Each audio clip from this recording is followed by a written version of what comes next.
Stagione di prosa del Teatro Goldoni di Venezia della Fondazione Teatro Stabile del Veneto comincerà in grande il 5 novembre con l'ultimo spettacolo di Marco Paolini, Bestiario idrico. 12 i titoli in abbonamento. Il direttore artistico Filippo Dini punta a dare centralità agli interpreti.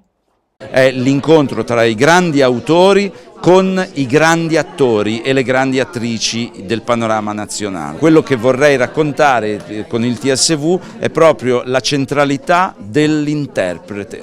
Il Gabbiano di Chekhov, interpretato da Filippo Dini e Giuliana Dessio, è tra gli spettacoli più attesi. Io che ho sempre fatto drammaturgia contemporanea non mi sono mai sentita in una fascia minore rispetto agli spettacoli classici, anzi mi sentivo forte del fatto di portare al pubblico qualcosa di fresco, qualcosa che potessero capire in maniera più immediata. Io i classici li ho fatti, però li ho fatti sempre davanti alla macchina da presa.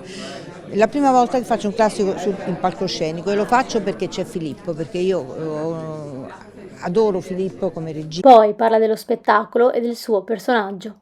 Non ci sarà nulla di retorico sicuramente, non ci saranno attori tromboni, non ci sarà il mio personaggio, spero che faccia anche un po' ridere nella sua pochezza esistenziale, perché è una donna che non è capace di essere madre, una donna che non è capace di vedere al di là del suo ego, però io sono sempre alla ricerca di qualcosa che l'autore non ha scritto, che non ha detto e che voglio dire io, perché secondo me un primo attore diventa tale solo quando riesce a dire qualcosa in più di quello che c'è sulla carta, quando diventa anche un po' autore del personaggio.